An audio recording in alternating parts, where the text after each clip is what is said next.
Hello दोस्तों, नमस्कार। आज मैं आपके लिए अलंकार याद करने की एक ऐसी ट्रिक लेकर आया हूँ जिससे आप कभी अलंकारों की परिभाषा भूलोगे ही नहीं। तो चलिए स्टार्ट करते हैं। ये एक ऐसी ट्रिक है जिसमें लगभग सभी अलंकारों की परिभाषाएं छिपी हैं। तो चलिए इसको पढ़ते हैं और साथ ही साथ समझते हैं। तो इसकी पहली लाइन है, बार बार एक वर्ण जो आए अनुप्रास की भाषा और यमक में जोड़ा आकर अलग अर्थ दर्शाता। तो देखिए बार बार एक वर्ण जो आए, तो कहने का अर्थ ये है कि बार बार एक ही वर्ण आए अनुप्रास की भाषा। तो अनुप्रास अलंकार की परिभाषा यही होती है कि बार बार एक ही वर्ण की आवृत्ति हो, वहां पर अलंकार अनुप्रास अलंकार होता है। और यमक में जोड़ा आकर अलग अर्थ दर्शाता, तो इसका अर्थ है कि जब एक ही शब्द दो या दो से अधिक बार आता है और उसका अलग अर्थ, हर बार उसका अर्थ अलग अलग होता है, वहां पर यमक अलंकार होता है। सुनो श्लेष में एक शब्द के अर्थ अनेकों भाई। देखिए सुनो श्लेष में एक शब्द के अर्थ अनेकों भाई, तो जहां पर एक शब्द के अनेक अर्थ निकले वहां पर श्लेष अलंकार होता है। उसके बाद है, अतिशयोक्ति में बड़ा चढ़ाकर छोटी बात बताई। तो देखिए जब किसी बात को, छोटी बात को बड़ा चढ़ाकर बताया जाता है, वहां पर अतिशयोक्ति अलंकार होता है।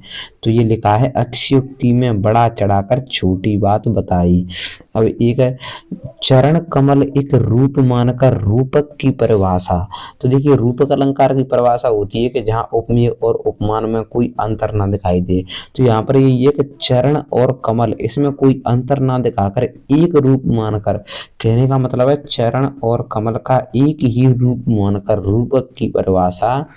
सासी से सम सरस मान लो उपमा जी की आशा। तो जहां पर सासी से सम सरस ये शब्द मिल जाए वहां पर उपमा अलंकार होता है। उसके बाद है,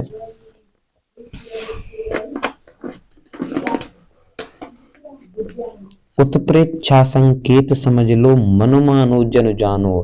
तो देखिए अगर मन मानो जन जानो जहां पर आ जाए वहां पर आप उत्प्रेक्षा अलंकार समझ लो। दो चीजों में भ्रम पैदा हो भ्रांतिमान पहचानो। जहां पर दो चीजों में भ्रम पैदा हो वहां पर भ्रांतिमान अलंकार होता है। चलिए इसको एक बार और पढ़ लेते हैं। बार बार एक वर्ण जो आए अनुप्रास की भाषा और यमक में जोड़ा आकर अलग अर्थ दर्शाता। सुनो श्लेष में एक शब्द के अर्थ अनेकों भाई, अतिशयोक्ति में बड़ा चढ़ाकर छोटी बात बताई। चरण कमल एक रूप मानकर रूपक की परिभाषा। सासी सेमा सरस मान लो उपमा जी की आशा। उत्प्रेक्षा संकेत समझ लो मनु मानो जन जानो। दो चीजों में भ्रम पैदा हो भ्रांतिमान पहचानो। तो ये एक ऐसी ट्रिक है जिसको याद करने से इसमें लगभग देखिए यमक, अनुप्रास, श्लेष, अतिशयोक्ति, रूपक, उपमा, उत्प्रेक्षा और भ्रांतिमान, इतने अलंकारों की परिभाषा इस ट्रिक के अंदर छिपी हुई हैं। तो ये ट्रिक 2 या 3 बार पढ़ने से याद हो जाएगी और इसको याद करने के बाद आपकी इतने सारे अलंकारों की परिभाषाएं क्लियर हो जाएंगी। तो अगर आप ऐसी वीडियो और देखना चाहते हैं, अगर आपको वीडियो अच्छी लगी है तो चैनल को सब्सक्राइब करना ना भूलें। मिलते हैं आपको फिर किसी नए टॉपिक के साथ। जब तक के लिए जय हिंद, जय भारत।